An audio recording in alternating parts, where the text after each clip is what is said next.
avez un bouton global créer une session qui apparaît. Il y a 2 types de boutons là pour gérer les sessions et ici pour la documentation qui renvoie vers le kit de certification. Voilà, qu'on a mis sur un cloud et où vous retrouvez toute la documentation qui peut vous être utile pour utiliser Pixartif. Donc en fonction voilà, du rôle, si c'est le référent, le surveillant, il y a différents documents. Donc notamment pour le référent, on a tout un document qui parle du déroulé, voilà, qui reprend les différentes étapes. Si voilà, vous avez besoin d'un document assez synthétique pour vérifier que vous avez bien mis en place tous les éléments. Vous avez également la checklist de préparation de la salle, voilà, pour éviter qu'il y ait des problèmes techniques pendant la session. Voilà, après les FAQ, vous avez un certain nombre de questions et qui sont mis à jour régulièrement. Et un guide d'utilisation donc, qui va reprendre ce que je vais vous présenter aujourd'hui et qui reprend chaque étape sur Pixartif. Voilà, et vous avez un document de nouveautés. Quand il y a des nouvelles fonctionnalités, voilà, on met les éléments ici. Voilà, si régulièrement, vous voulez aller voir s'il y a quelque chose qui a changé. Voilà, donc nous sur Pixartif, ce qui va nous intéresser dans un premier temps, c'est de créer une session. Donc la session, c'est vraiment là où il y aura tous les candidats et qui va permettre aux candidats de passer le test de certification. Donc on va créer une session. Tous les éléments sont obligatoires sauf ce dernier champ-là, observation, qui est vraiment à titre indicatif. Enfin, pour vous, voilà, si vous avez besoin de partager certaines informations, de vous les noter, vous pouvez les mettre là. Donc, par exemple, le nom du site, on va mettre Greta. Le nom de la salle, vous avez plusieurs salles et que vous avez besoin de vous retrouver en fonction des salles, vous mettez le numéro, le nom. La date de début, donc à savoir qu'on peut créer la session à n'importe quel moment, c'est-à-dire que on peut. Ouais, j'ai vu qu'il y avait une main levée. Donc, je sais pas si c'était une erreur ou pas. Ah bah elle est partie. Bon. Oui, on peut créer la session à n'importe quel moment, c'est-à-dire qu'on peut la créer le matin pour l'après-midi ou voilà, par exemple, si je dois créer une session en urgence à 17h, je peux le faire à ce moment-là. Et il n'y a pas de blocage technique sur la plateforme. Même si voilà, on préconise de créer en avance pour avoir le temps de tout faire. Donc par exemple, pour aujourd'hui, si je vais faire une session à 17h30, je l'indique. Hop, le surveillant, si c'est Jocelyn par exemple qui surveille, on va l'indiquer là. Et l'observation, voilà, c'est le groupe A, par exemple. Ensuite, on va créer la session en cliquant voilà, sur le bouton en bas. Si on ne veut plus la créer, on peut l'annuler, bien sûr. Et donc, on a cet écran qui s'affiche, qui va reprendre les éléments qu'on a mis dans la création, donc la date, l'heure de début, et un ID de session qui, du coup, est généré, le nom du site, la salle, le surveillant, et le code d'accès dont je vous parlerai après. Voilà, on peut toujours modifier ces éléments en venant ici et en modifiant les éléments.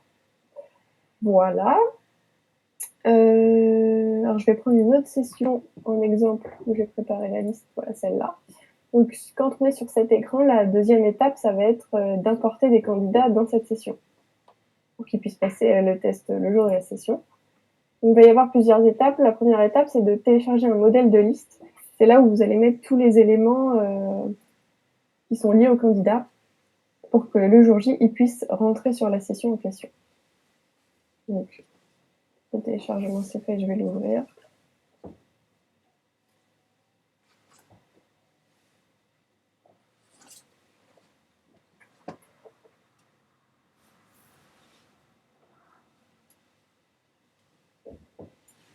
Normalement, ça doit être sur le bon écran. Ouais. Voilà, donc le modèle de liste, il reprend les informations qu'on a mises dans la session et il y a plusieurs champs à remplir qui après vont être intégrés sur Pixartif. Donc les informations obligatoires, c'est le nom, prénom, date de naissance, commune de naissance, code du département également. Ça, c'est jusqu'à la colonne G. C'est des informations qui après vont être intégrées à l'attestation de certification. Donc c'est important que ce soit des informations qui soient bonnes et officielles, voilà, parce que c'est une attestation officielle que le candidat va garder. Donc on a toutes ces informations à récupérer et à remplir. il y a l'adresse mail du destinataire des résultats. Donc, par exemple, si vous avez un groupe que vous avez formé et que vous souhaitez obtenir le résultat, il faut bien penser à mettre votre adresse mail dans cette colonne-là. Sinon, nous, on ne va pas forcément communiquer à chaque fois les résultats. Si on n'a pas d'informations qui est remplie ici, les résultats seront communiqués au candidat qui a passé la certification, mais pas à l'organisme, donc au GRETA concerné, qui a fait passer le test. Parce qu'on va juger notamment qu'il y a certaines personnes qui passent la certification comme candidat libre et que l'organisme n'est pas forcément obligé de recevoir les résultats. Si jamais vous avez oublié de le faire, vous pouvez nous contacter a posteriori pour nous demander les résultats, mais ce ne sera pas fait automatiquement du coup si vous ne l'avez pas rempli. Ensuite, il y a l'adresse email de convocation et l'identifiant local. Ça, c'est des colonnes qui sont plutôt pour vous. Voilà, c'est pas obligatoire de les remplir. Si vous voulez avoir une liste et récupérer ces informations, vous pouvez les noter là. L'identifiant local, par exemple, c'est des numéros d'étudiants ou des numéros d'élèves pour les collèges, par exemple. Voilà, ça permet de suivre le listing et indiquer le temps majoré si c'est quelqu'un qui a un handicap et qui a 30% de temps en plus, par exemple, vous pouvez le noter ici. Voilà pour la liste. Donc, quand vous avez rempli cette liste, vous allez pouvoir l'importer. Donc moi, j'en avais préparé une que je vais importer. Donc, on l'apporte ici. Donc, ce qui est important, c'est bien de garder le même format que du téléchargement, donc ODS, pour que ça soit bien pris en compte par l'outil. Donc là, ça doit être sa liste des candidats. Voilà. Dès qu'on a importé la liste en format ODS, on a tous les candidats qui s'inscrivent en dessous avec les éléments qu'on a mis. Si on a un candidat à inscrire en dernière minute, on peut le faire aussi de manière manuelle, voilà, en cliquant sur ajouter un candidat à droite et on remplit toutes les informations voilà, en individuel et puis on peut enregistrer. Voilà. Et on peut supprimer les candidats également si finalement ils ne participent pas à la session. À savoir également que si vous retéléchargez le modèle de liste des candidats, en ayant déjà importé les candidats, vous allez avoir une liste qui comprend bien tous les éléments et ça vous permet par exemple de changer une information de manière rapide. Voilà, si la commune de naissance est fausse, je peux la changer et réimporter rapidement. Ça garde les éléments en mémoire. Voilà, donc ça c'est la deuxième étape d'import des candidats. Donc après cet import-là, ce qui est bien important, ça va être de télécharger les deux documents là-haut, donc le PV d'incident et la feuille d'émargement. La feuille d'émargement, ça correspond à une feuille classique à faire signer le jour de la session par les candidats, comme pour une formation habituelle, voilà, donc qui ressemble à la liste, mais avec deux colonnes supplémentaires qui sont la signature et les points de fin de test, que je vais vous montrer tout à l'heure.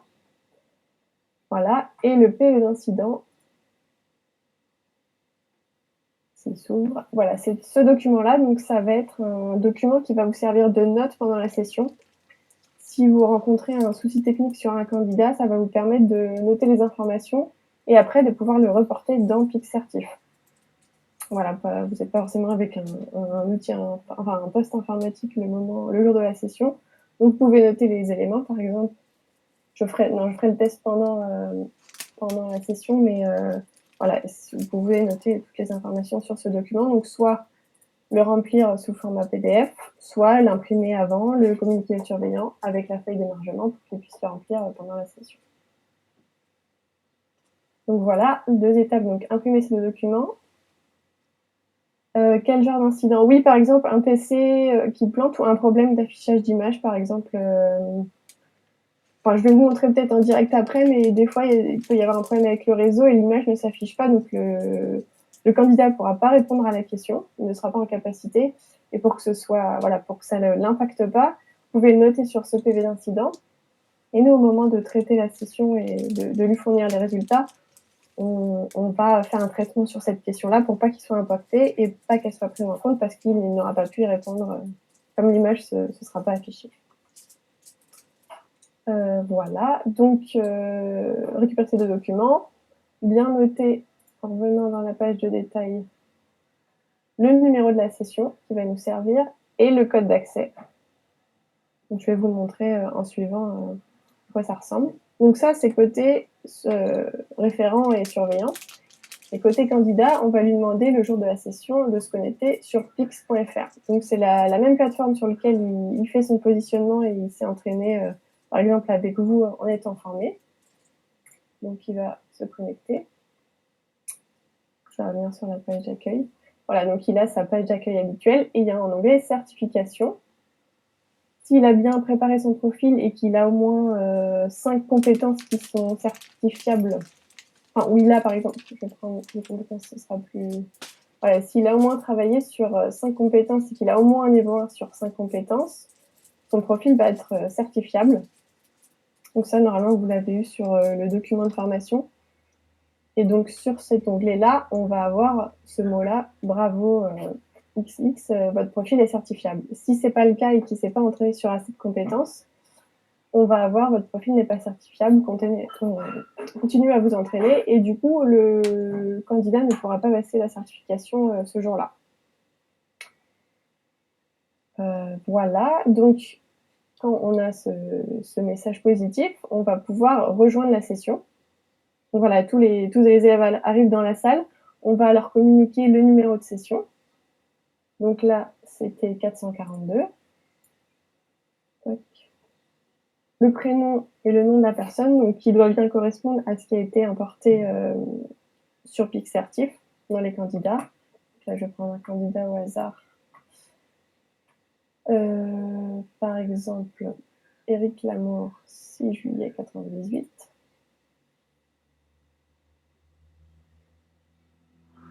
On se rend compte qu'il y a une erreur dans la date de naissance. Voilà que, par exemple, j'essaye de mettre 97. Ça va pas marcher, alors que c'est ma bonne date de naissance, mais l'erreur a été faite par l'organisme de formation. Il faudra bien mettre la même information que ce qui a été mis sur Pixcertif. C'est-à-dire que je vais mettre 98, même si je sais que c'est pas la bonne date de naissance, et on l'indiquera pendant la session sur le PV d'incident justement pour pouvoir le changer. Mais il faut bien que les éléments correspondent à ce qu'il y a sur Pixcertif dans cette partie-là, candidat. Là, Éric Lamour, comme on a mis 6 juillet 98, il faut que ça soit la même information qui soit remplie là pour que le lien puisse se faire et que le candidat puisse rejoindre la session. Donc voilà, si on se rend compte d'une erreur à ce moment-là, on laisse quand même l'erreur et on l'indiquera après au moment de la finalisation. Donc là, normalement, je vais pouvoir rentrer, voilà. Donc le début de la session, ça va être les élèves qui vont rentrer tous en même temps sur la session. Ils vont arriver à cet écran-là. Et le but, c'est de communiquer le code d'accès quand tout le monde est prêt et tout le monde est arrivé à cet écran. Donc le code d'accès, ça va être ce code-là qu'on a ici, qui est toujours avec 4 lettres et 2 chiffres, et qui va être vraiment la porte d'entrée pour commencer la certification. Donc là, MRWT45, je vais le récupérer et je vais l'indiquer là. Donc le but, en général, c'est soit de l'imprimer, le mettre sur la table quand tout le monde est prêt, ou alors de l'inscrire au tableau quand tous les élèves sont prêts pour qu'ils commencent ensemble le test de certification et qu'on puisse faire démarrer les 1h45. Voilà, parce que les 1h45, ils vont vraiment être calculés par le surveillant. Il n'y a pas de suivi horaire sur la plateforme. C'est le surveillant qui va dire voilà, l'heure commence maintenant et quand il est au bout des 1h45, il va arrêter la session. Voilà, donc ça se présente un peu de la même manière que sur Pix quand les élèves s'entraînent. Je vais juste enlever Slack.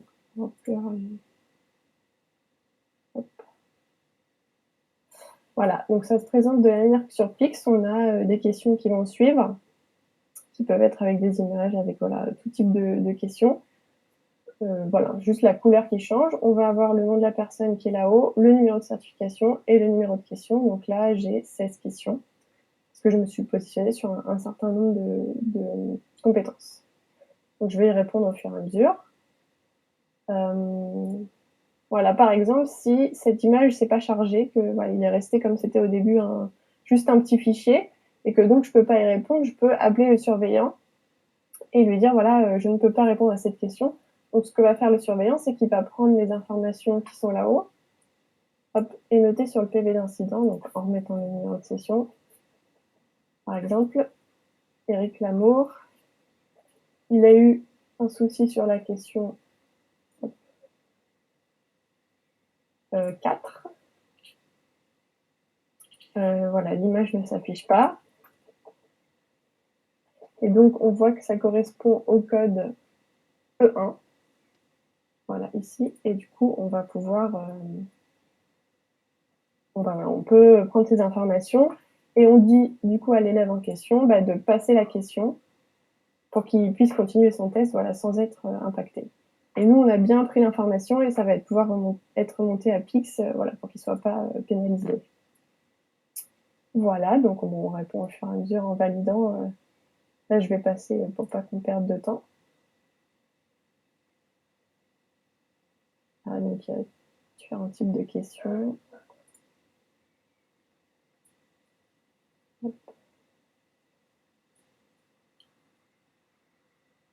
Donc voilà, souvent il y a quelques secondes pour que ça charge, donc si ça charge pas, il faut également essayer de rafraîchir. Des fois, ça peut faire fonctionner. Donc, normalement, ça marche, mais voilà, ça peut être des petits tips si besoin.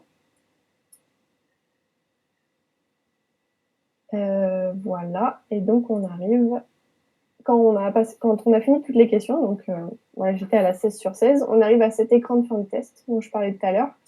Et donc là, à ce moment-là, l'élève ou le candidat doit appeler le surveillant pour qu'il puisse confirmer qu'il a bien vu cet écran.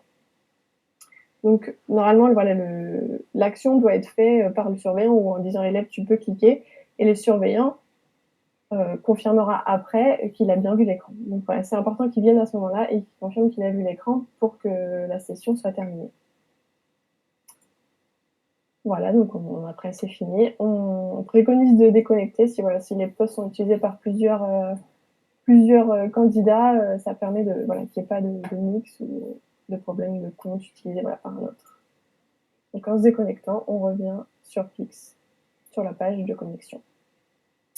Donc à ce moment-là, quand on a terminé la session, côté Pixertif, le référent, il va voir apparaître un nouveau bouton sur sa session. Donc voilà, si je me remets par exemple sur la liste des sessions, je vais sur la session en question, donc c'était la 442, et j'ai ce bouton finaliser qui est apparu et qui va me permettre de finaliser la session et d'envoyer du coup d'envoyer les éléments pour que Pix puisse traiter la session en question. Donc on va cliquer sur finaliser la session. Donc là, on voit qu'il y a 2 personnes qui ont rejoint cette session. Donc c'est pas obligatoire que tous les candidats qui étaient inscrits aient rejoint la session. Là, on va vraiment voir que ceux qui ont réussi à la rejoindre. Donc les autres qui étaient inscrits et qui ne sont pas rentrés dedans, ils n'apparaissent pas à cet endroit-là. Voilà, si par exemple quelqu'un était absent, était malade ou quoi, il n'y a pas d'impact. Vous pourrez le réinscrire sur une autre session, mais il n'apparaîtra pas à cet endroit-là. Donc là, on va avoir 3 étapes pour envoyer les éléments à Pix. Donc on va voir le rappel des prénoms, nom, numéro de certif. Et on va pouvoir, ici, ce qui est important, indiquer le signalement qu'on a noté sur le PV. Voilà, pour que Eric Lamour, donc celui que j'ai pris tout à l'heure, ne soit pas impacté par l'image qu'il n'a pas vue. Donc ce qui est important, c'est d'ajouter en face de son nom ce qu'on avait noté tout à l'heure. Donc j'avais noté E1. Voilà, E1. Ici. Indiquer le numéro de question en me basant du coup sur ce que j'ai noté. Voilà, le PV d'enseignant, c'est vraiment un usage de notes pour vous, pour tout noter de manière simple pendant la session et qu'après vous n'ayez plus qu'à le reporter sur cet écran. Donc voilà, 4 images ne s'affichent pas. Et on peut valider. Et on voit qu'il y a un signalement du coup en face de réclamant. Si on n'a pas eu de problème, on met rien. Et si on a bien vu les 2 écrans de fin de test des candidats, on va cocher de manière globale les 2 écrans. Voilà, si vous jugez intéressant de nous transmettre des éléments, par exemple une capture d'écran de quelque chose qui n'a pas fonctionné ou autre, vous pouvez le faire sur cet endroit-là. Donc l'étape 2 qui va ouvrir un formulaire et vous pouvez nous envoyer tous les documents que vous jugez nécessaires. Sachant que c'est pas obligatoire, c'est vraiment si vous avez besoin de nous transmettre des documents supplémentaires. Et l'étape 3, c'est si vous souhaitez commenter la session de manière générale. Donc, s'il y a eu un problème qui a impacté tout le monde et pas seulement une personne, vous pouvez indiquer là, par exemple, rajout de 15 minutes à cause de l'alarme incendie. voilà, vous pouvez le mettre là. Et si ça n'a pas eu vraiment d'impact notoire, enfin, si nous, ça nous permettra de comprendre pourquoi il y a des horaires un peu particuliers, mais voilà. C'est vraiment si vous jugez qu'il y a eu un souci et qui a concerné plusieurs participants, enfin vraiment l'ensemble des participants. Voilà, donc après, la dernière étape, c'est de cliquer sur finaliser. On va nous demander si on est bien sûr de vouloir finaliser. Comme ça, on peut vérifier si on a bien tout noté. Et voilà, après, on a une petite pop-up, les informations de la session ont bien été transmises. Et à partir de ce moment-là, vous n'avez plus rien à faire, c'est de notre côté. Et la session apparaîtra du coup ici en finalisé. Ça veut dire, donc la session créée, c'est quand elle n'a pas encore eu lieu.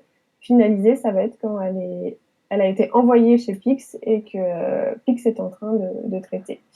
À partir du moment où les résultats ont été transmis par Pix, vous verrez, ça va se transformer comme ça en résultats transmis par Pix. Et si vous vous rendez compte que vous n'avez pas reçu les résultats, mais que c'est passé à ce statut-là, c'est qu'il y a eu un souci, voilà, vous avez forcément mis le mail ou quoi. Vous pouvez nous contacter si vous avez vraiment besoin des résultats. Et si ça fait un certain nombre de jours, mais que c'est toujours à finaliser, il ne faut pas s'inquiéter, c'est que c'est en cours de traitement de notre côté. Et on essaye de faire au plus vite pour vous envoyer les résultats. Voilà, je pense que j'ai fait le tour. Jocelyne, je ne sais pas si tu vois autre chose.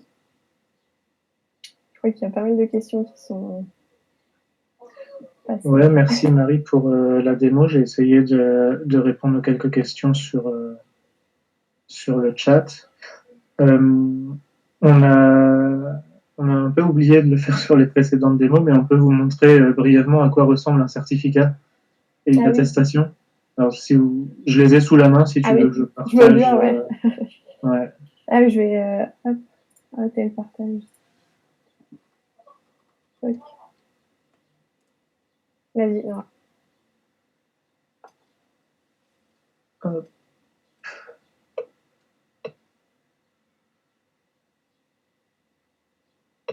Voilà, je ne retrouvais plus mon écran. C'est bon.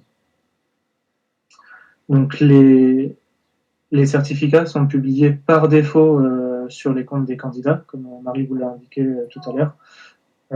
Donc, voici ce qu'ils peuvent voir une fois que la session est publiée. Donc, c'est sur leur compte Pix. Donc, ils voient le nombre de scores, le nombre de Pix certifiés, leurs informations et les compétences sur lesquelles ils se sont évalués et les niveaux qu'ils ont obtenus en certification. Donc, ça, c'est la première partie. On voit des lignes en grise, ce sont les compétences sur lesquelles les candidats ne se sont pas positionnés et donc sur lesquelles ils n'ont pas reçu de questions et donc ne sont pas évalués. Donc on ne met en évidence vraiment que les compétences évaluées et réussies par les candidats. Les compétences qui sont échouées sont aussi grisées puisqu'on ne veut pas mettre en valeur en fait un échec, on ne veut pas mettre un zéro, on reste dans un esprit bienveillant, donc on indique que la réussite. Et à ce certificat qui figure donc sur le compte personnel, s'ajoute une attestation qui, elle, est téléchargeable en PDF et imprimable en format A4, où là, on va retrouver le même fonctionnement avec le nombre de Pix, l'identité du candidat. C'est peu petit, pardon. Ouais, tu peux zoomer un peu. Hop. Ouais, c'est pas mal. Et aussi ce même système de domaine et les compétences évaluées. Et les compétences qui ne sont pas évaluées ou les compétences qui sont échouées sont en grisé, en gris clair comme ça. Et on voit ici un code de vérification. C'est un code qui peut être partagé à un employeur, par exemple. Vous pourrez venir sur notre site internet. Tout en bas de la page, il y a vérifier un score et cet employeur pourra vérifier le score du candidat et les niveaux qu'il a atteints dans les compétences. Donc ça permet d'attester officiellement d'un score. De votre côté, côté prescripteur, si vous avez bien rempli votre adresse email en tant que destinataire des résultats, vous recevrez un fichier aggloméré avec tous les candidats de la session pour lesquels vous devez recevoir les résultats. Et donc là, on joint un fichier de lecture avec ce CSV-là, mais au cas où on vous fait la petite lecture rapide maintenant. Donc vous avez à gauche les informations sur les candidats, à droite les informations sur la session, et au milieu, ce qui va nous intéresser un peu plus, donc tout d'abord la colonne G, le score certifié. Donc si le score est égal à 0, ça veut dire que le candidat a échoué sur sa certification. Dès l'instant que le score est supérieur à 0, ça veut dire qu'il a réussi sa certification. Donc après, avec plus ou moins de degrés, hein, on voit ici qu'un score évidemment plus élevé montre une meilleure réussite des candidats. On va s'attacher maintenant aux colonnes ici au milieu, 1.1, 1.2, 1.3. Ça fait référence en fait au numéro des compétences de nos 5 domaines. Donc on a 5 voilà, jusqu'ici. Et on a en tout 16 compétences. Et donc ici, on voit les niveaux atteints sur chacune des compétences évaluées. Donc le candidat Julie Robert a eu un niveau 5 sur la compétence 1.1. En revanche, sur cette compétence 1.1, le candidat Georges Prunier a échoué. Bon, lui, il a échoué sur toute sa certification, c'était pas forcément un bon exemple. Dans les cases ici de résultats, on a donc soit des zéros, soit des chiffres positifs, soit des tirets. Les tirets, ça veut dire que la compétence n'a pas été évaluée. Donc ça correspond un peu au grisé sur le certificat du candidat. Ici, on n'indique pas de niveau, ce n'est pas un échec. Par contre, ici, voilà, on voit Léonard de Capri sur la compétence 4.2, il a eu 0, donc ça veut dire qu'il a été évalué sur cette compétence. Malheureusement, il a échoué. Ouais. Donc ça, il n'y a que le prescripteur qui voit cette information-là d'évaluation sur cette compétence, mais aussi d'échec. Jocelyn, je me permets de réagir. Du coup, il y avait une question en lien qui disait est-ce que cela s'appuie sur le score obtenu en entraînement? Et effectivement, quand Jocelyn parlait du tiré, c'est que la personne ne s'est pas entraînée sur cette compétence-là sur Plix. Par exemple, là, la 3.3 de Léonard de Capri, il ne s'est pas entraîné dessus, donc il n'a pas été évalué dessus au moment de la certification. C'est vraiment je crois que je ne l'ai pas dit tout à l'heure, c'est une photo un instant T de ces résultats d'entraînement sur Plix.fr qui vont être utilisés le jour de la certification. Voilà. Et Jocelyn, il y avait aussi une question sur où se trouve l'attestation, vu que tu présentes. Je vais peut-être montrer sur Plix. Ouais. C'est vrai que je ne l'ai pas montré non plus. Pour les candidats,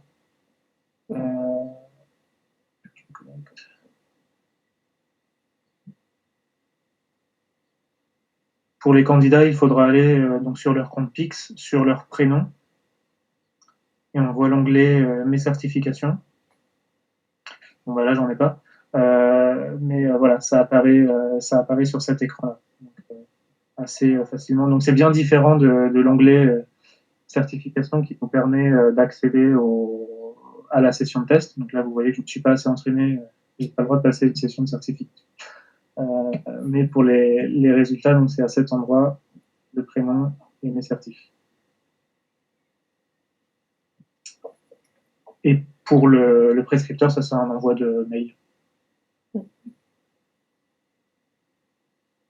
Il y avait une question sur la tarification de l'examen, sachant qu'il est variable.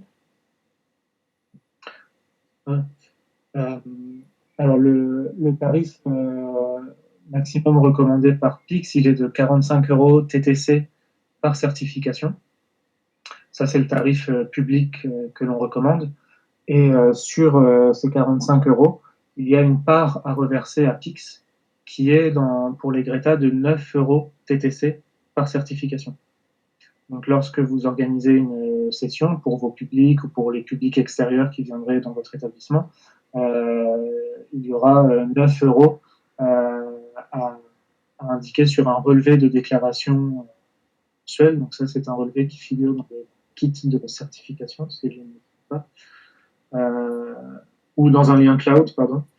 On l'a fourni et on le fournit au référent national essayer de retrouver le fichier pendant qu'on parle. Et donc c'est un relevé à remplir et à nous fournir. Et sur base de ce relevé, on effectuera une facturation.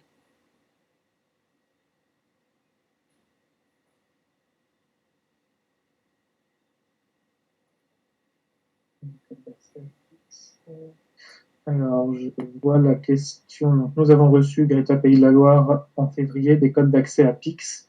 Seront-ils à utiliser pour PixCertif? Je ne sais pas. Est-ce que, Renaud, est-ce que vous pouvez ouvrir votre micro peut-être et nous donner plus de détails sur l'origine de ces codes? Est-ce que ce sont... Oui, en fait, c'est notre administrateur multimodal qui a créé ces codes à la demande de la DAFPIC, mais sans nous préciser à quoi ils serviraient. Vous êtes peut-être pas au courant. Non, c'est pas grave.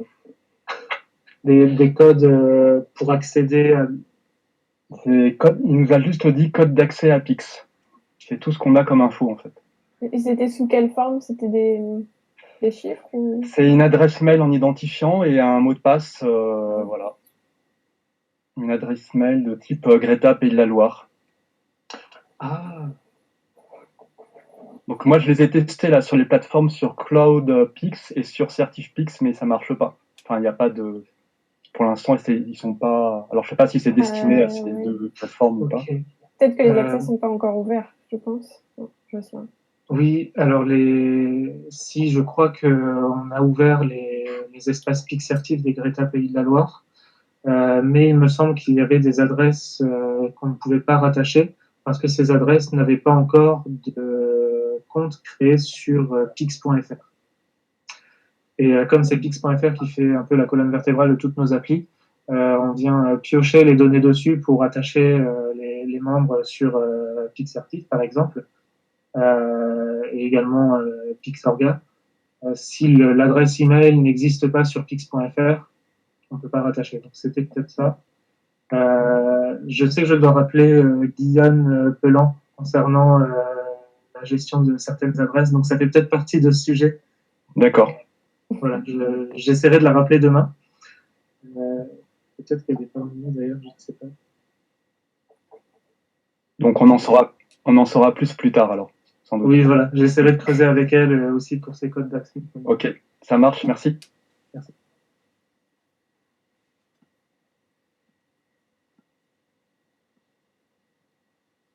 Alors, je ne sais pas s'il y avait d'autres questions. Je crois qu'il y en avait une sur la double certification PixCLA numérique. Je veux bien que tu prennes cette question, Jocelyn, si tu as plus d'éléments. Ah. C'est un peu complexe. Oui, sujet complexe. Donc, on est au début de la double certification PixCLA numérique. On va envoyer tout un process pour gérer ces sessions-là. Côté Greta, normalement, il y a une demande au niveau national qui se profile pour que vous soyez tous habilités par CertifPro pour délivrer le CLA numérique. En ce qui concerne les aspects vraiment pratiques de la double session de certification, elle se passera sur la plateforme Pix et le début du process en fait est égal à ce que Marie vient de vous montrer lors de la démo, c'est qu'il faudra d'abord inscrire les candidats sur Pix. Les candidats passeront leur session de certification sur Pix. Ça sera complètement transparent pour eux le jour de la certification. La condition, c'est quand même qu'ils aient un profil certifiable et qu'ils possèdent le badge CLA numérique qui s'obtient à travers un parcours Pix, un parcours CLA numérique, pardon. Ce parcours, il ne peut être organisé que via l'outil Pixorga. Et ça va faire une parfaite transition avec Elsa qui vient d'arriver pour nous présenter cet outil. Je finis juste rapidement sur cette question. Et à l'issue de la session de certification, quand on en verra les résultats, les centres habilités par le CLA numérique devront importer un fichier dans leur plateforme dédiée qui est numérique pour délivrer les parchemins aux candidats. Voilà, on aura bientôt plus de détails à vous transmettre par email sur le process à suivre, puisque pour certains, ça va commencer très très prochainement. Bonjour, est-ce que vous m'entendez? Oui, bonjour. Oui, bonjour, Marie-Josée Bélière, donc du Greta Somme à Amiens. Est-ce que nous serons destinataires en fait d'un PowerPoint pour votre présentation là par mail? Alors on pourra vous fournir le lien vers le kit de certification avec le guide de la plateforme Pix. On pourra aussi vous fournir un support de formation que l'on a envoyé aux principaux référents, enfin aux référents nationaux. Avant, on déroulait ce support face à tout le monde. On prenait un créneau de 2 heures qui dépassait souvent bien plus. Donc maintenant, on fournit ce support en amont. Et on vous invite juste pour la démo de l'outil. On pourra aussi utiliser ce support. Concernant la suite, je crois qu'Elsa, tu prévois aussi de fournir un support de ce que tu vas présenter. Et donc, est-ce qu'on a une démarche particulière pour le recevoir personnellement ou pas? Est-ce que vous étiez inscrite sur, je vais vérifier, sur le créneau, le fameux fichier partagé? Je suis inscrite sur votre présentation. Là, oui, je suis bien dans le fichier. Super. On enverra la documentation aux adresses email inscrites ici sur le fichier de créneau de formation. D'accord. Et pour avoir ce fameux accès à la plateforme, donc est-ce qu'il y a une demande spécifique pour avoir les codes d'accès? J'ai pas entendu. Pour avoir accès à PixCertif, il y a 2 conditions. La première, c'est que les référents nationaux aient participé à une session de formation. Donc, à partir d'aujourd'hui, ça va être bon pour tout le monde. Et la deuxième condition, c'est d'avoir renvoyé la convention d'agrément signée. Je crois que, donc je vois la question pour Greta Caen. Pour le moment, on n'a pas encore reçu la convention d'agrément signée de l'Académie de Normandie. Oui, la région académique de Normandie. Et la convention a été envoyée fin avril, donc c'est normal, ça peut prendre encore quelques temps, le temps que la signature se fasse.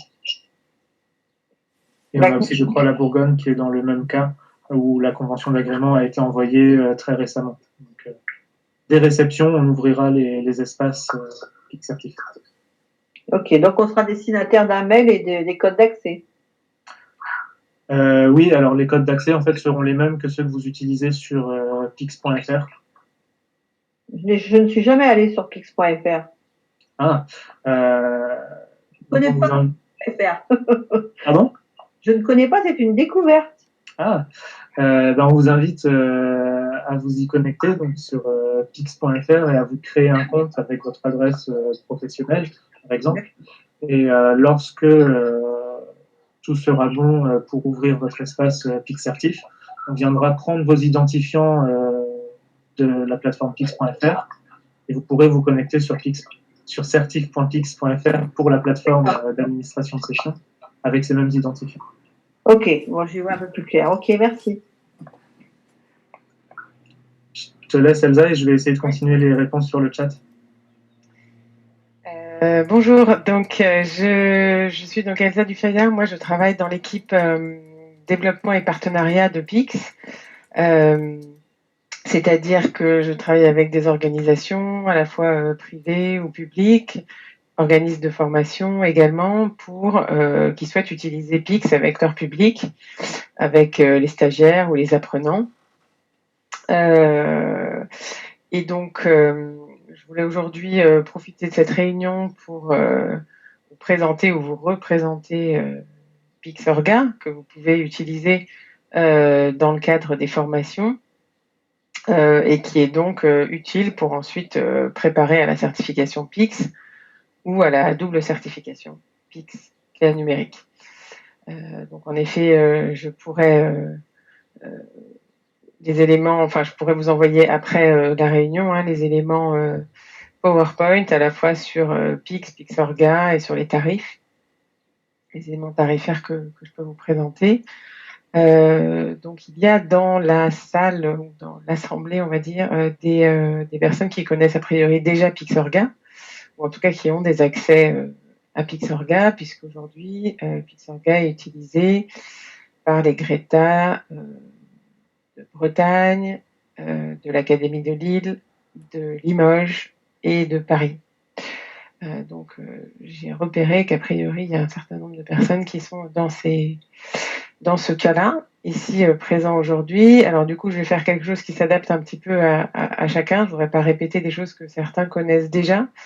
Mais donc Pixorga, donc c'est bien séparé complètement de Pixertif, de ce dont on vous a parlé jusque-là. Pixorga, c'est une plateforme qui est créée à la demande des organisations ou des organismes de formation, qui est accessible aux formateurs et qui leur permet de créer, de générer des parcours d'évaluation PIX qui seront ensuite transmis aux stagiaires pour que ceux-ci puissent s'entraîner sur PIX, sur les sujets qui sont jugés clés parmi l'ensemble du référentiel PIX, qui sont jugés clés pour la formation par les formateurs. Donc, cette interface Pixorga permet aux formateurs de générer donc ces parcours d'évaluation. Ensuite, ils les transmettent aux stagiaires ou aux apprenants. Et à travers l'interface, ils voient ensuite l'avancement des apprenants dans les parcours et puis les résultats détaillés à ces parcours et donc leur permettant de voir les points forts ou les lacunes de ceux-ci pour mieux les accompagner ensuite dans les modules de formation hors PIX, on va dire. Donc voilà grosso modo à quoi sert Pixorga. Donc cette plateforme, je peux vous montrer peut-être à quoi ça ressemble.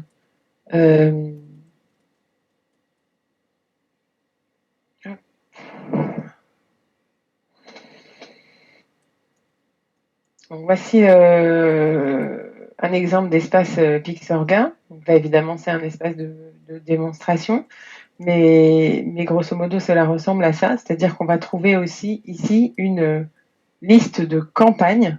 Donc, quand je parle d'une campagne, j'entends ce que les apprenants vont avoir à faire, c'est-à-dire répondre à un ensemble de questions, à un ensemble de questions sur les sujets qui vous semblent prioritaires pour eux. Donc cet ensemble de questions, ça s'appelle un parcours d'évaluation.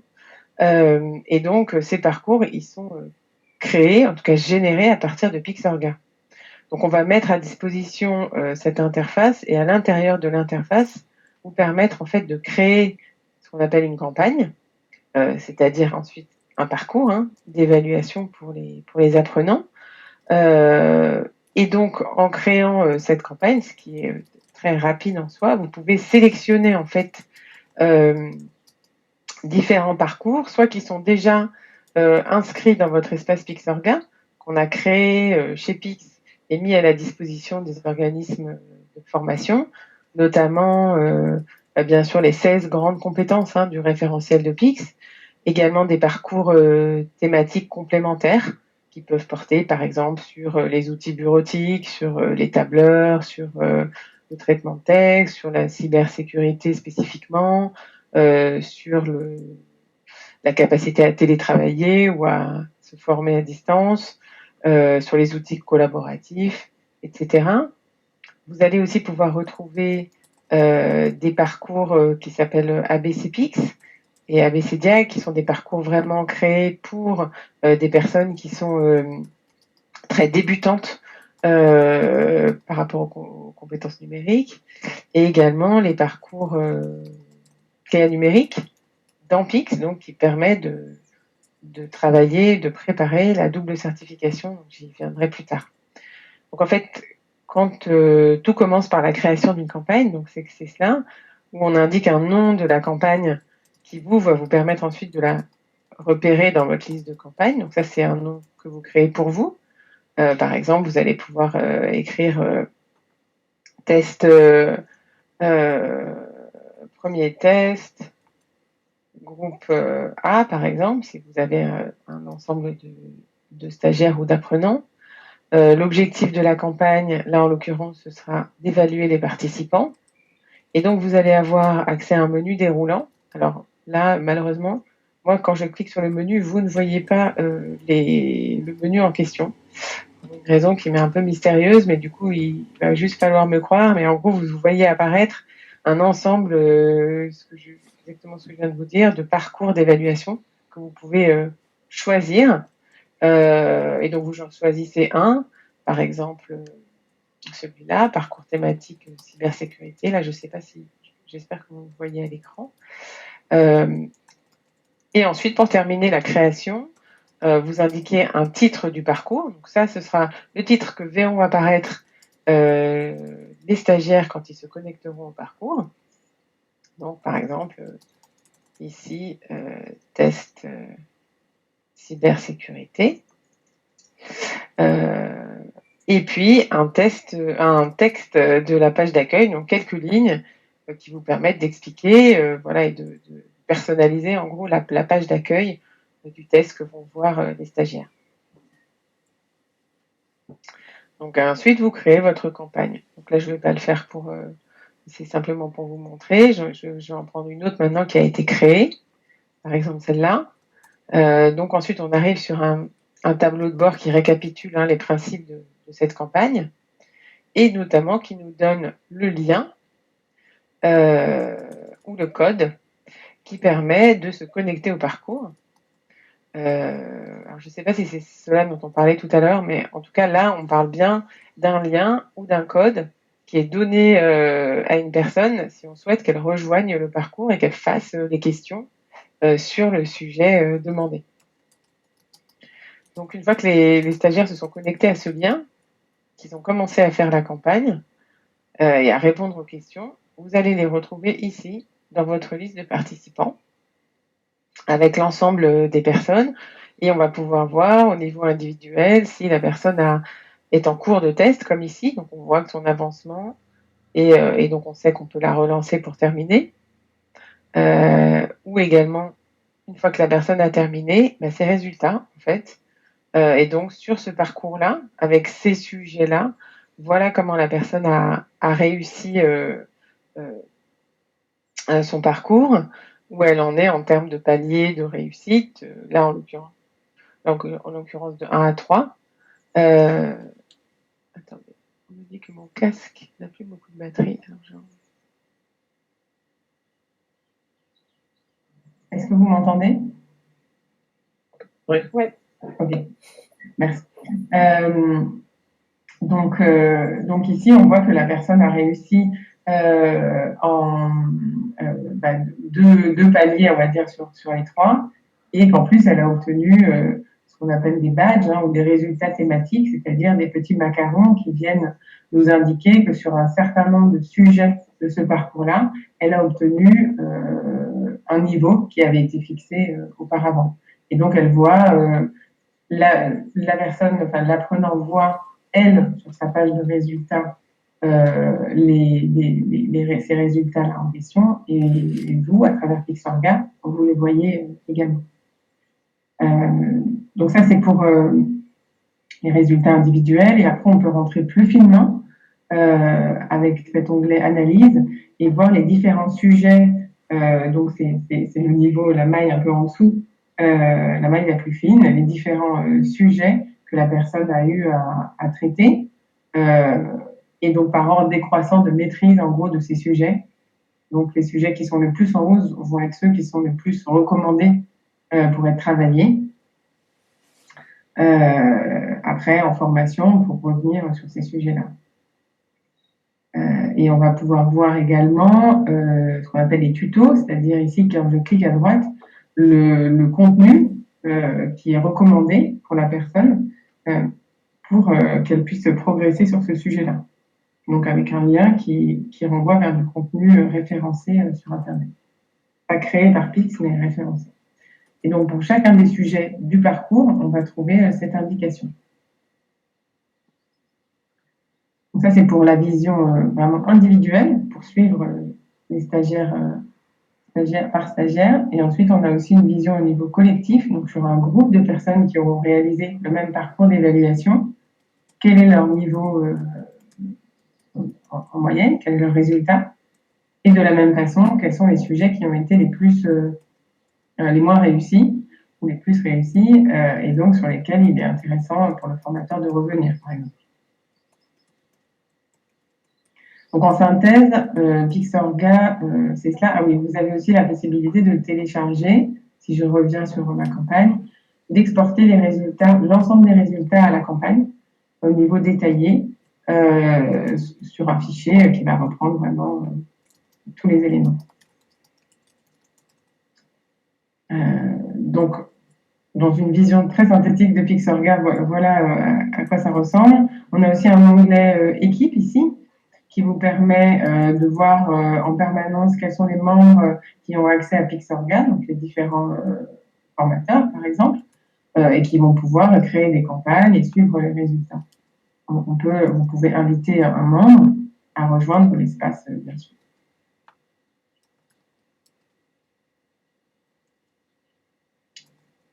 Donc là, je voulais donner un petit aperçu, on va dire, de Pixorga.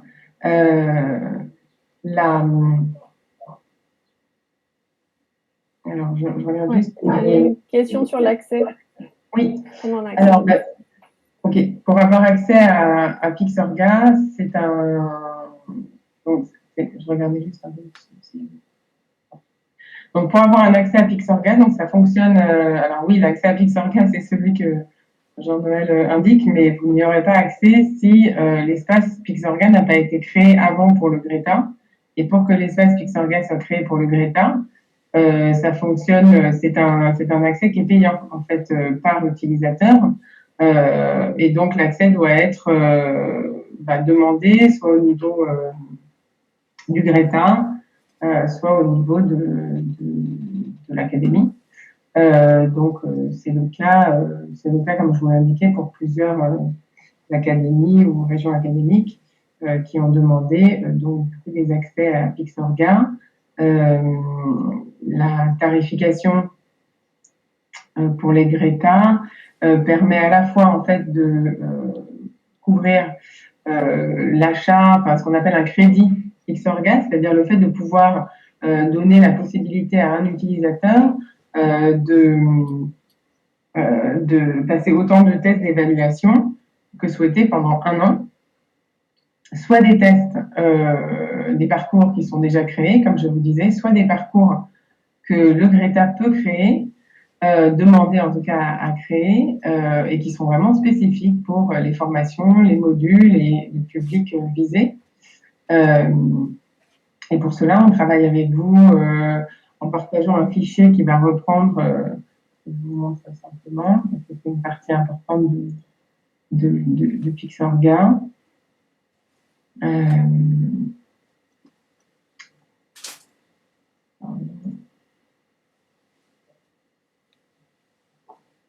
Enfin, qui n'est pas dans Pixorga, mais qui est lié à Pixorga.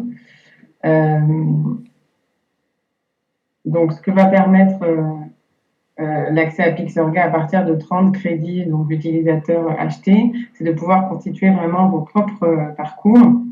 C'est-à-dire qu'on va partager avec vous un fichier de ce type qui va reprendre, là on est vraiment dans le cœur du système de Pix, c'est-à-dire que vous allez trouver les 16 grandes compétences qui permettent d'évaluer. Et derrière les compétences, tout ce qu'on appelle des sujets, donc chaque ligne c'est un sujet à part entière, une facette qui permet d'aborder cette compétence.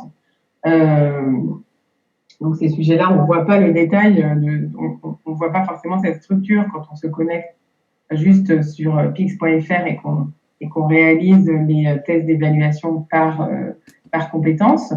Mais là, on voit en fait la richesse qu'il y a derrière chaque compétence et surtout la possibilité de choisir certains sujets et de les combiner avec d'autres, par exemple, et de ne pas prendre les sujets qui ne vous paraissent pas prioritaires pour tel ou tel groupe de personnes, et donc de pouvoir comme ça créer un parcours d'évaluation vraiment adapté et sur mesure pour vos stagiaires. Et donc, donc voilà une possibilité. Et donc, le tarif de Pixorga prend en compte donc, le fait de faire passer des parcours d'évaluation pendant 1 an à un apprenant et on peut rajouter aussi le passage de la certification. Et donc, en l'occurrence, pour les Greta, le tarif qui est appliqué et spécifique. Je vais vous montrer également.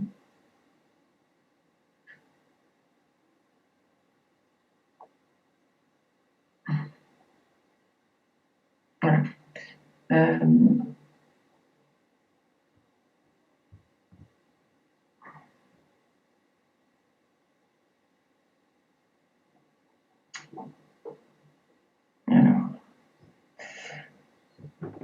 Donc, on a bien 2 grandes branches, on va dire. Une, c'est de pouvoir accéder à Pixorga donc, et à faire passer des parcours d'évaluation, et l'autre, faire passer la certification en tant que telle, et donc avec la possibilité d'acheter les 2 en même temps. Donc, je vais venir directement au tarif. Voilà. Donc, ici, vous allez retrouver une synthèse des tarifs. Donc, il y a plusieurs tarifs parce que, comme vous savez, on a à la fois la certification, la préparation de la certification PIX et de la double certification. Donc, la tarification est un petit peu différente. Donc, pour un tarif, pour un crédit Pixorga seul, c'est-à-dire la capacité pour un utilisateur de passer des tests d'évaluation, ce pendant 1 an. Donc, le tarif est de 22 € hors taxe. Et ensuite, en combinant avec le passage de la certification, pour un passage, le tarif est de 24 € hors taxe. Donc ça, c'est le tarif principal, hein, c'est celui d'une offre qui permet à la fois de faire passer des tests d'évaluation autant que souhaité pendant 1 an et à la personne de passer la certification. Donc, c'est 24 € hors taxe. Et le coût, donc, pour la même chose, mais en obtenant à la fin la double certification PIX et clé numérique, je viendrai après sur les spécificités, les différences. J'ai vu qu'il y avait une question qui portait là-dessus. Le tarif est de 27 € hors taxe, avec 10 € à rajouter en plus, à verser à Certifpro. Excusez-moi. Oui. J'arrive pas à poser ma question dans le chat, elle est un peu longue, c'est pour ça que je me permets de prendre le micro. Bien sûr. Je ne comprends pas les 24 € parce qu'en fait, un apprenant, Oui. on peut ça ne coûte rien quelque part de l'inscrire à la certification PIX, sauf le reversement des 9 €. Oui. Donc, oui, dans les 24 €, qu'est-ce que ça veut dire en fait? Alors, les 24 €, en fait, je vais vous montrer en décomposé ce que cela donne. Donc, les 22 € dont je parlais, peut-être pour revenir, c'est l'accès à Pixorga. Donc, le fait d'utiliser l'espace Pixorga, de créer des campagnes d'évaluation avec lesquelles vous allez pouvoir suivre le stagiaire pendant toute la phase de positionnement et de formation, en fait, en parallèle. Donc, ça, c'est ce que j'ai montré avant. Et donc ça coûte 22 € hors taxe. Si vous voulez en plus faire passer la certification, le coût de la certification, c'est en effet 9 € TTC à reverser à PIX par certification si vous n'utilisez pas Pixorga. Et nous, ce qu'on vous propose, en fait, donc c'est 9 €, c'est 7,5 € hors taxe. Et donc, les 24 €, c'est cette proposition, c'est-à-dire si vous souhaitez utiliser Pixorga, entraîner la personne avec des parcours d'évaluation et également qu'elle passe la certification, du coup, cela vous revient à 24 € hors taxe au lieu de 35,4 €. Ok. Oui, désolé, il y a une petite logique, on va dire, des tarifs à comprendre. Après, en fait, c'est relativement simple, mais ça demande en effet de pouvoir. Enfin, c'est simple, ça demande plus d'avoir compris le principe et que je puisse vous expliquer. Mais voilà, c'est une possibilité qui vous est offerte. Vous n'êtes absolument pas, en effet, obligé d'utiliser Pixorga. C'est simplement une possibilité qui enrichit, ceci dit, de notre point de vue, considérablement l'utilisation de Pix et qui permet une valeur ajoutée pendant la formation, mais il n'y a aucune obligation d'utiliser Pixorga, bien sûr. Si vous n'utilisez pas Pixorga et que vous souhaitez simplement présenter des candidats à la certification, ça coûtera en effet 9 euros. Donc, pour l'offre combinée, voilà la façon dont ça se passe. Et ensuite, concernant, il existe aussi une offre combinée en fait qui concerne la certification PIX et Cléa numérique. Et donc pour la certification PIX Cléa numérique, là j'ai vu qu'il y avait une question sur ce sujet-là. Donc je peux peut-être un tout petit peu en parler. Alors, je réfléchis en même temps que je parle. Je vais vous montrer une autre présentation.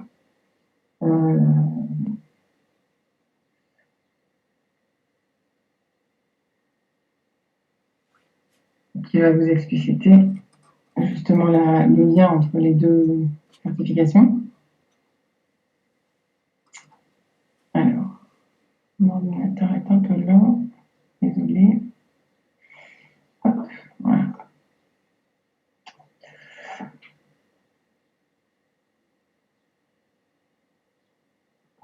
Donc, pour le lien entre PIX et Cléa numérique,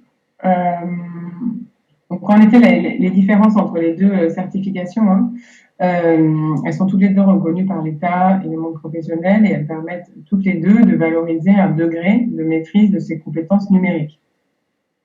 La différence vient du fait que la certification Cléa numérique, elle permet vraiment d'attester de la maîtrise des compétences numériques essentielles, donc de base, pour l'insertion et l'activité professionnelle. Donc elle a un périmètre qui est limité, entre guillemets, à la fois en termes de niveau qui va être évalué, puisqu'on est vraiment ici sur un niveau intermédiaire maximum, donc c'est pas débutant, mais ni avancé. On va vraiment délivrer la certification Cléa numérique à partir du moment où on a en effet un niveau intermédiaire et où le socle de base, on va dire, pour travailler en milieu professionnel en utilisant le numérique est considéré comme acquis. Et on va se limiter, entre guillemets, aux milieux, enfin aux compétences qui sont vraiment nécessaires pour l'activité professionnelle. La certification PIX, c'est plus large, au sens où ça permet à la fois de valoriser un degré de maîtrise plus élevé,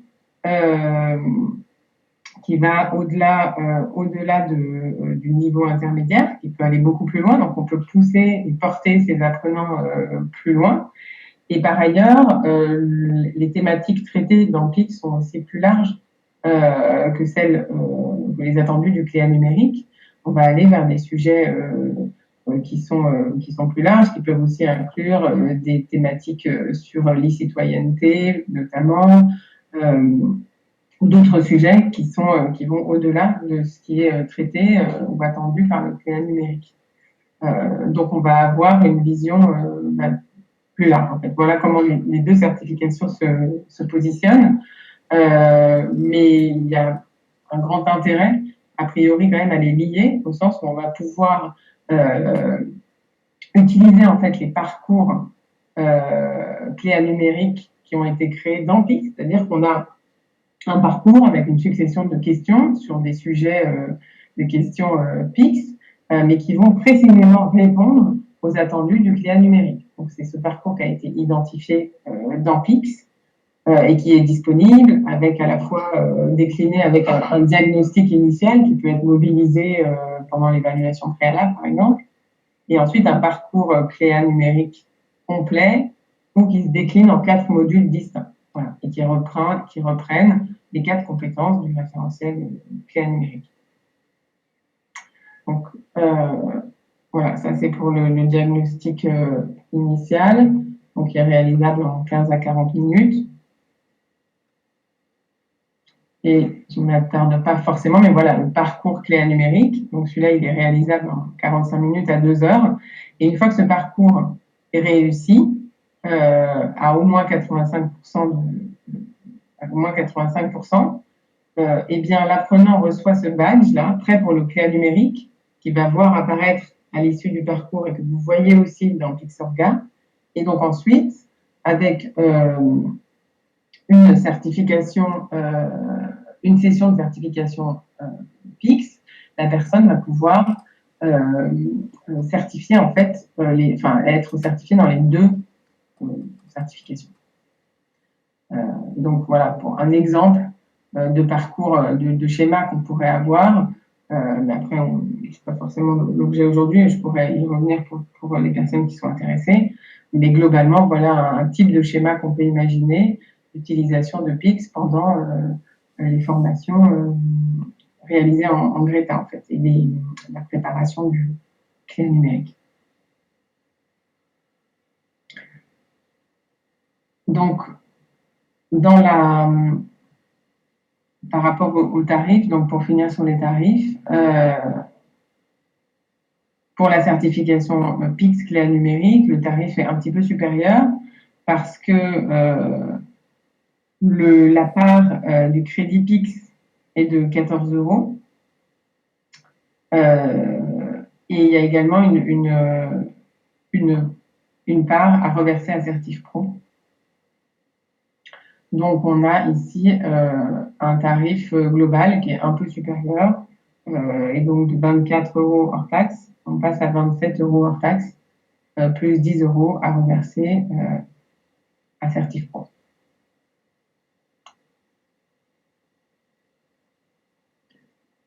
Donc, je peux vous remettre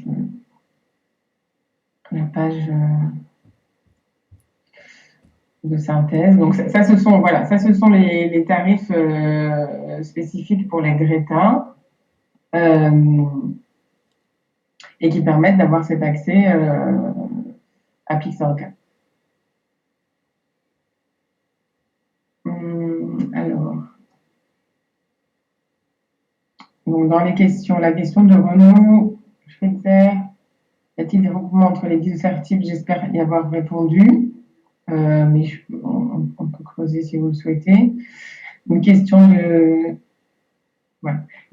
de Sophie Finn sur Pixorga. Est-ce que chaque Greta peut demander autant de parcours personnalisés qu'il le souhaite?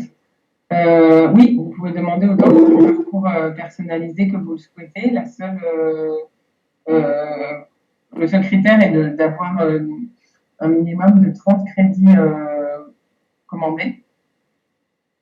Et à partir de là, on peut en effet, on travaille avec des organismes de formation qui nous demandent des parcours pour les nouvelles formations qu'ils organisent, par exemple, avec plusieurs parcours, un test au démarrage, un test selon les modules spécifiques qu'ils vont réaliser, un parcours à la fin également de bilan.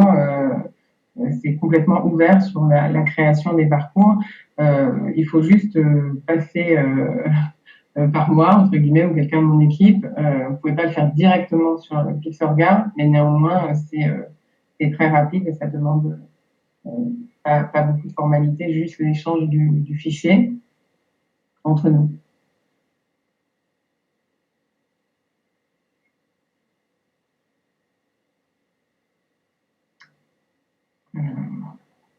On a une question sur nombre de questions. Voilà, grosso modo, je voulais vous présenter déjà Pixorga et vous donner cette vision. Alors, autant, en effet, pour... Oui, il y a une question. Non. Ok.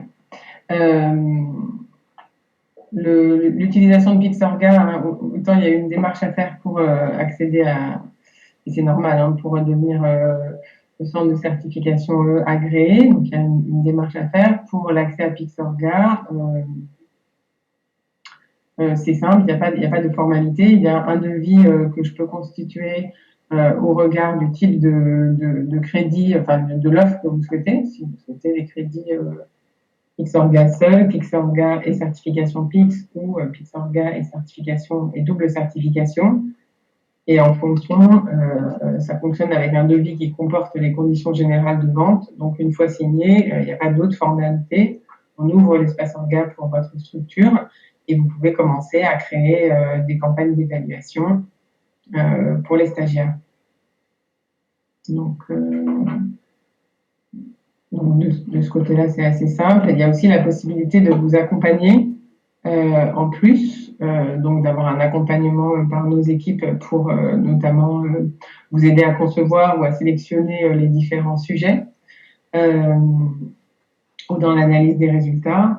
En général, c'est un accompagnement qui est davantage sollicité par les entreprises notamment, qui mettent en place un programme autour de PIX, par exemple. Les organismes de formation au sens large ont en général moins recours à cet accompagnement, mais vous le retrouverez dans les tarifs présentés. Et il est tout à fait possible d'accompagner un ou plusieurs Greta dans la mise en place, on va dire, du parcours, enfin, de la démarche.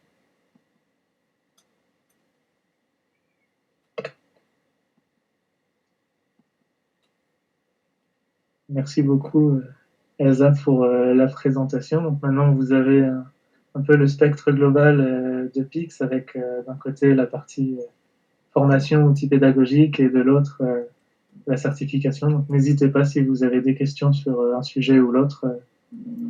On a encore un peu de temps. Alors, qui reverse les 10 € à Certif Pro? Faut-il être habilité client numérique pour accéder à cette double certif? Alors, c'est Certif Pro qui vous facture directement via les certifications qui seront enregistrées sur votre espace. Et effectivement, il faudra être habilité client numérique. On a appris la semaine dernière qu'il y avait une démarche commune au niveau national pour que les Greta soient habilités par Certif Pro. Donc, on espère que ça va aboutir.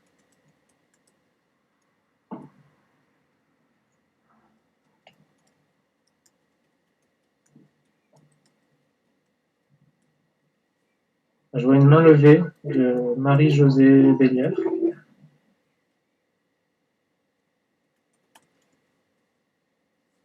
Non, bon, n'hésitez pas à prendre le micro si besoin.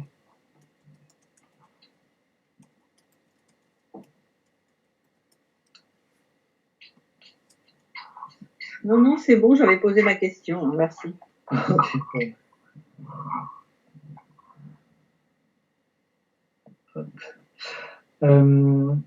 Nos adresses pour écrire si vous avez d'autres questions. Alors côté certif, pour l'aspect opérationnel vraiment du déploiement de la certification de Mango Centre, je l'écris là dans le chat, c'est tout simple, service@pix.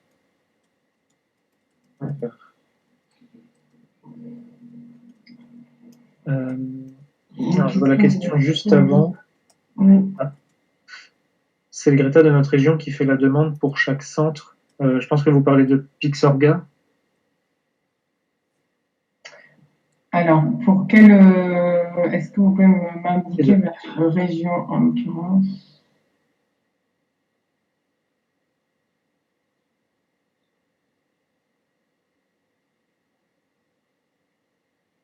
Alors,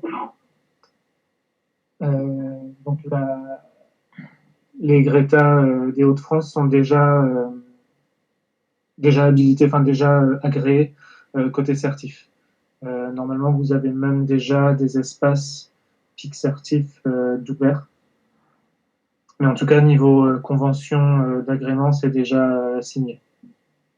Donc, je vais juste vérifier s'il y a bien des espaces PIC certif. Et pour Pixorga,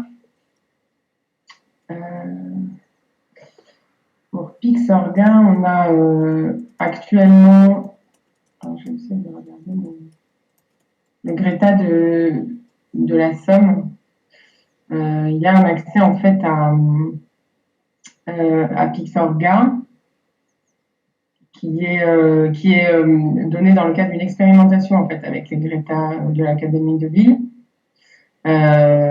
précisément sur la double certification PIX CLIA numérique. Donc il y a un accès à Pixorga qui est prévu en ce moment dans le cadre de cette expérimentation. Donc, il faudrait vous rapprocher. C'est en l'occurrence Cathy Slopien qui organise l'expérimentation. Je ne sais pas si ça répond à votre question, Sylvain, ou si ça vous éclaire.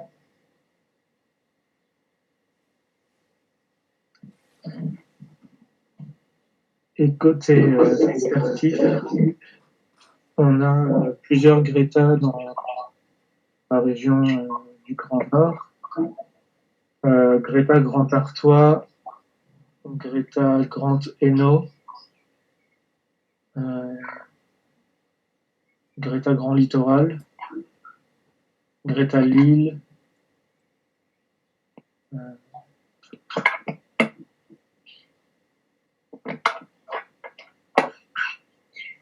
Excusez-moi, est-ce que je peux intervenir? Oui, bien sûr. Donc pour le Greta Somme, le site d'Amiens, vous m'avez parlé de nous rapprocher en fait d'une certaine Cathy, mais Cathy comment? Je n'ai pas compris le nom. Et son adresse mail? Alors, Cathy Slopien, mais c'est la personne qui organise l'expérimentation au sens large pour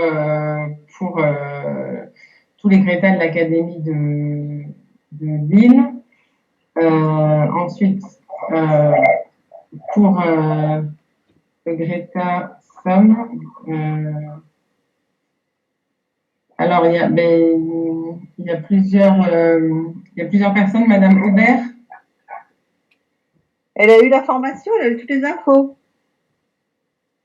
Oui, elle est au courant. Enfin, elle fait partie des personnes qui ont accès à l'espace Orga. Voilà. D'accord. Et pour Pix, c'est pareil, elle a toutes les infos pour qu'on se connecte? Pour Pixertif? Oui. Alors, je regarde là les accès qui ont été délivrés sur les Greta des Hauts-de-France.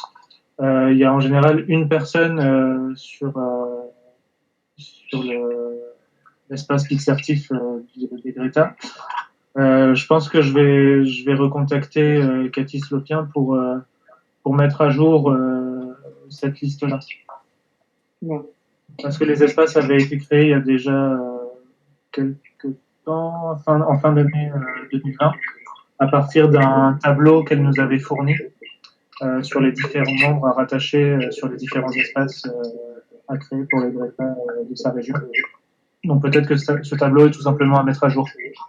Oui, parce que moi, je vais devoir gérer la plateforme Pix Certification et j'ai pas d'accès, j'ai rien, j'ai pas d'infos, je vous découvre aujourd'hui. Voilà. D'accord.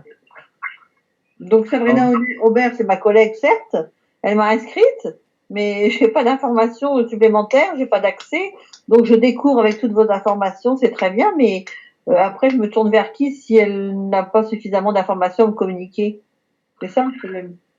Donc le mieux, ce sera de contacter la référente de votre région académique, donc qui est Cathy Slopien. Et on enverra. Pardon? L'adresse mail de Cathy Slopien. Je ne sais pas comment s'écrit, Madame Slopien. Bien. Je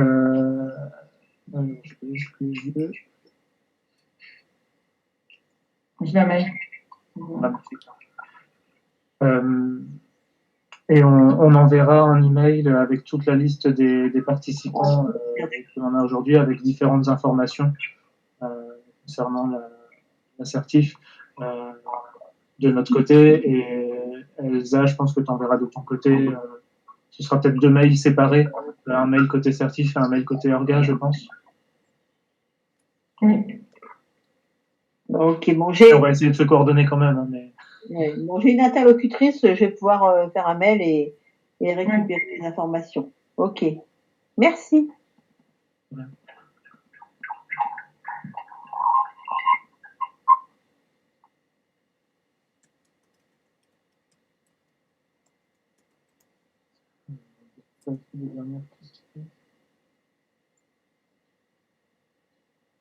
Les référents certificateurs sont-ils des simples surveillants ou doivent-ils avoir la certification PIX? Alors non, on n'impose pas la certification aux référents et aux surveillants. Tout ce que l'on recommande, c'est quand même qu'ils aient un certain bagage au niveau des compétences numériques, tout simplement pour être au moins capable de guider les candidats lors des phases de connexion à la session de certification et de déconnexion, d'utiliser la plateforme Pixartif, d'aider le candidat lorsqu'il a un problème technique, par exemple une déconnexion, pas de réseau, voilà, les choses assez basiques, mais on n'oblige pas les surveillants et les référents à suivre une certification.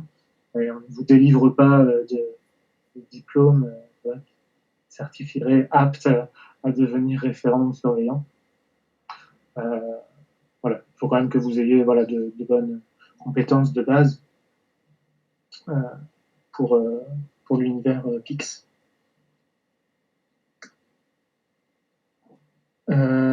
Ensuite, juste une personne par site ou une personne sur Amiens.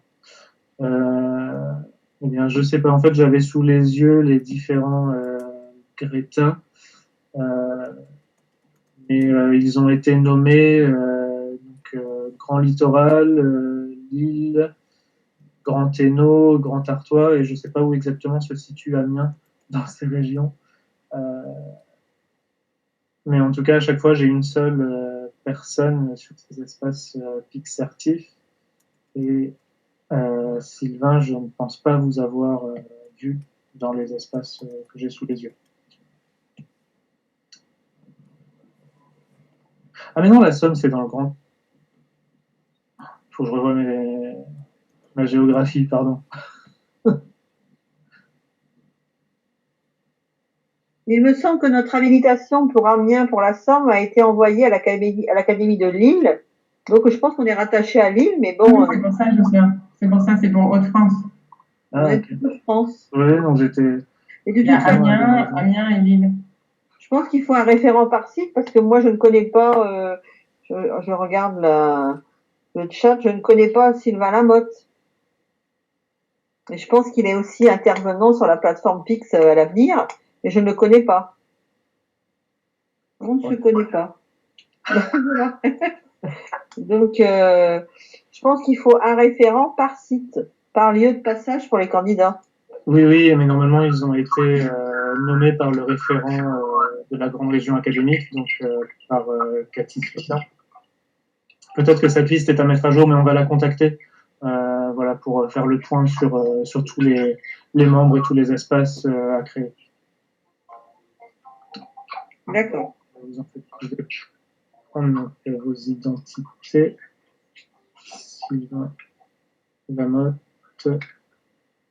Sylvain Lamotte sur Amiens et Marie-Josée Bellière, voilà.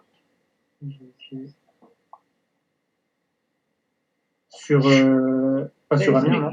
Non, Sylvain Lamotte sur Péronne, apparemment, et Marie-Josée Bellière sur Amiens. Ok. Ça marche. Bon, on va régler ça entre nous. On touche bientôt à la fin. Je ne sais pas si vous avez d'autres questions.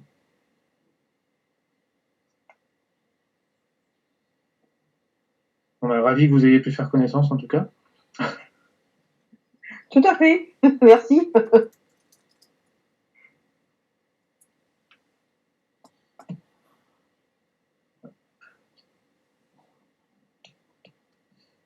Ce que je vous propose, voilà, c'est de se quitter. On arrive sur 18h, donc merci à tous pour votre participation. On n'a pas fait le tour de table parce qu'on était assez nombreux en début de séance, mais voilà, on avait un peu toutes les régions représentées.